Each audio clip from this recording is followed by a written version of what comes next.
Коалицијата ВМРО за Македонија полека ја привршува успешната кампања.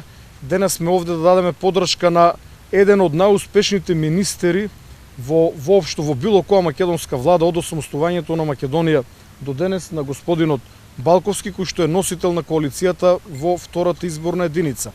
Од овде сакам да порачам дека коалицијата ВМРО за Македонија по влегувањето во собранието ќе поднесе закон за брнители со кој што ќе понудиме решение на проблемите кои што до ден денес ги мачат македонските брнители, како и одреден број на права. Потоа ќе се погрижиме за подобар третман на вработените во МВР и вработените во АРАМ.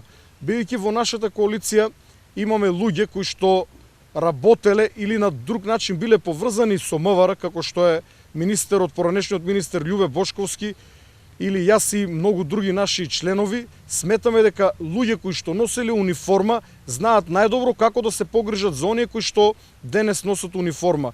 Мислам и на припадниците на полицијата и на припадниците на армијата. Како коалиција ВМРО за Македонија, ние сме против двојазичност на целата територија на Република Македонија, тема која што е наметната од страна на спин мајсторите на ВМРО ДПМН. Како коалиција се залагаме за воведување на бесплатно лекување во странство за сите македонски граѓани на кои што тоа им е неопходно. Ги повикувам уште еднаш граѓаните на општина Ѓорче Петров да дадат масовна подршка на поранешниот министер Балковски, кој што има извонредни идеи, некои од нив ќе ги презентира и тој самиот. Нам ни требат повеќе од 15 пратеници за да бидеме баланс во новата влада и за да можеме да ги реализираме оние работи кои што ги имаме зацртано во нашата програма.